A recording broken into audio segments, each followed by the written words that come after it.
2차 전지 섹터의 경우에는 개별적인 어떤 악재가 낙폭을 좀 더 키우는 그런 모습이 좀 되지 않나. LG에너지솔루션이 뭐 포드와의 체결됐던 그렇죠. 장기 공급 계약, 네. 시장이 확보됐던 물량이 없어졌으니까 실적적으로 좀 타격을 받는 것이 아닌가라고 좀 막연하게 좀 생각을 하는 것이죠. 사실 이 부분이 뭐 확정된 어떤 실적으로 인식되지 못하는 점은 좀 아쉽지만 이 부분이 연간 실적에 어떤 작용하는 효과들은 저는 없다라고 보기 때문에 그걸 이제 확대 해석하기에는 좀 다소 이제 무리가 있다.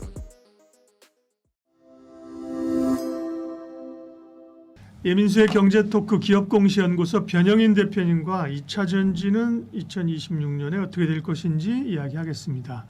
2차 전지는 올해 보면 네. 이게 우리가 뭐 보통 표현할 때 절반의 성공이라는 표현이 있는데요. 제 개인적으로 보면 절반의 성공 정도는 안 되고 한 3분의 1의 성공? 뭐 이 정도 그죠? 네. 몇 번에 그래도 꽤 한 30% 정도 되는 반등이 한 있었잖아요. 그죠? 네.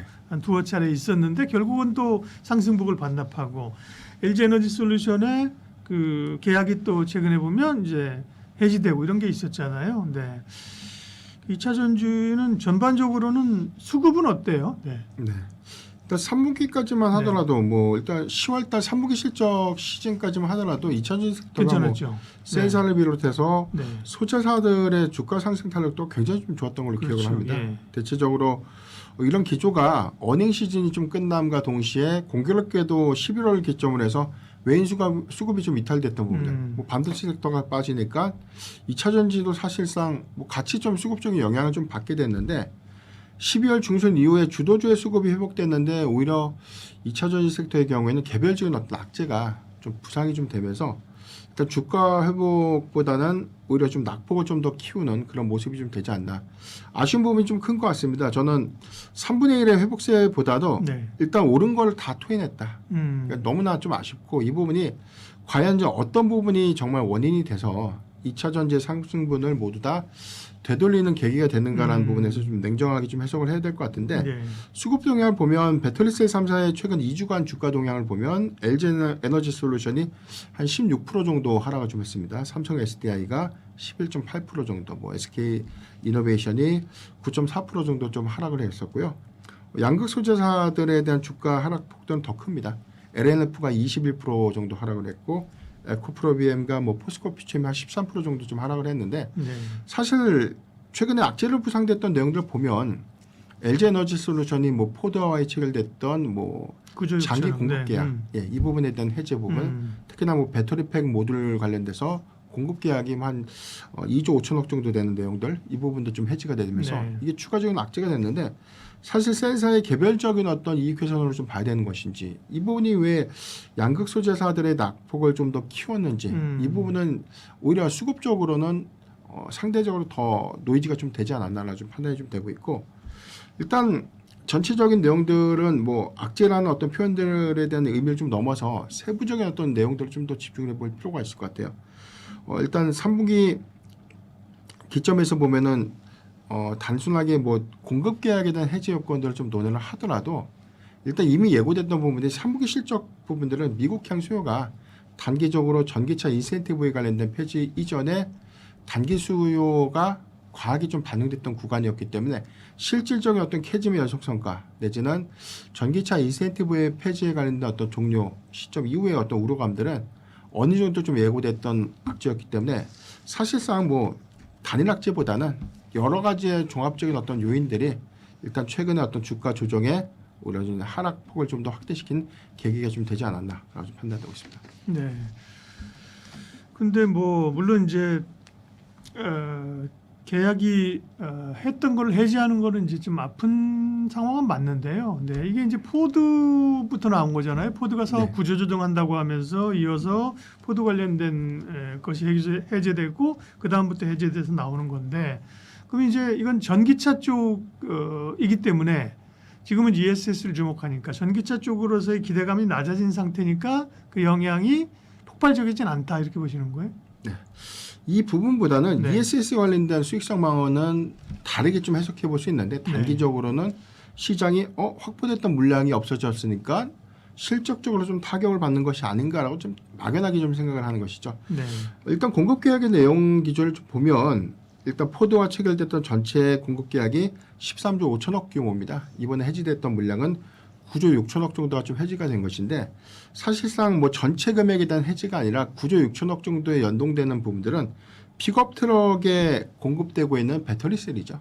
그러니까 지금 포드 자체가 픽업 트럭에 이제 소요되는 어떤 이 전기차 생산을 이제 우리는 안 하겠다라고 좀 선언하는 셈이기 때문에 앞으로 여기에 관련된 어떤 이 부과되는 공급량들은 당연히 이제 해지가 될 수밖에 없는 상황들이고 그렇다면 이제 포드의 전략이 전기차를 그럼 만들지 않을 것인가라는 관점, 전기차에 관련된 사업을 전혀 하지 않을 것인가라는 관점에서 해보면 나머지 잔여 물량에 대한 취소가 없었다는 부분들. 그래서 일단 뭐 전기차 전체에 관련된 어떤 사업을 중단한 것은 아니네 이렇게 해석할 수 있지만 픽업 트럭 부분은 이제 중단하는 것이 맞겠고 ESS 부분이라든가 저가형 전기차 이 팩이라든가 전기와 내연차 연료를 좀 공용해서 쓰고 있는 연료 전환 뭐 하이브리드 차 이런 것들 뭐 플러그인 하이브리드 차종 이런 것들에 대한 개발은 그대로 좀 진행될 수 있는 어떤 내용들이 그래도 좀 이어지지 않을까라고 좀 판단되고 있고 여기 더해서 FBPS라고 해서 이제 배터리 팩에 관련된 공급인데 이 규모는 좀 2조 5천억 정도에서 굉장히 미미했던 부분입니다.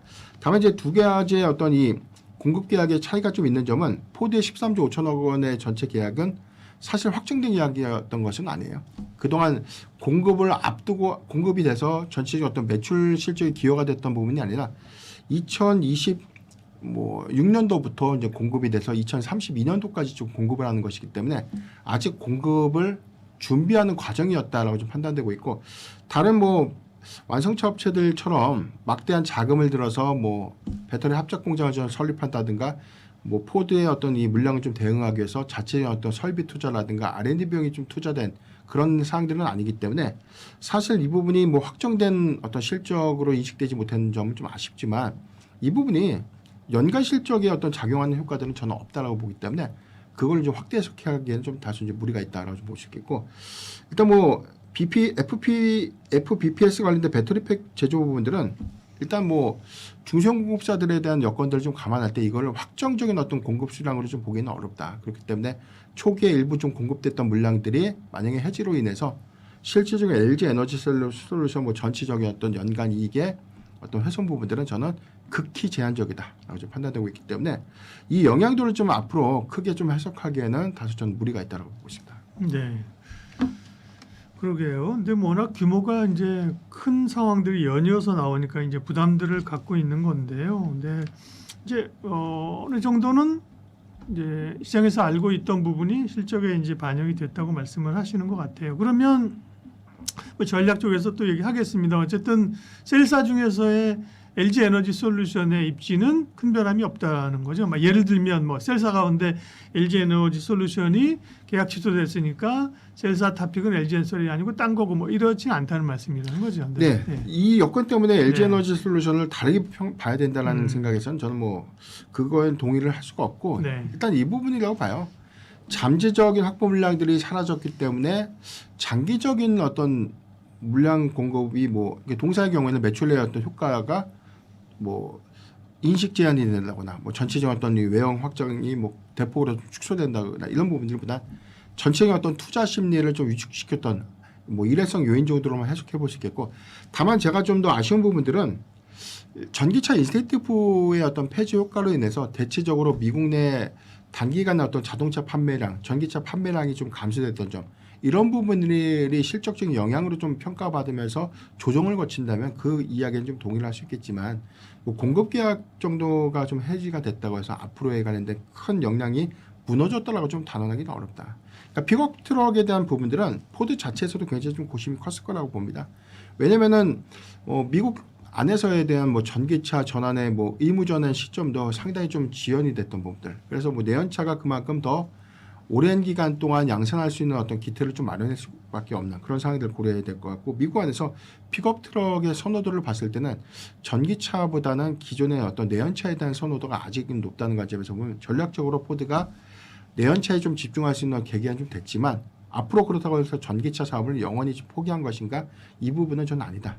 그렇다면 이제 전체적인 어떤 파트너십들을 좀 고려했을 때 일시적인 어떤 수급적인 노이즈는 되겠지만 전반적인 어떤 기조 틀이라든가 장기적인 어떤 방향성에 대한 훼손은 아니다. 저는 이렇게 좀 판단하고 있습니다.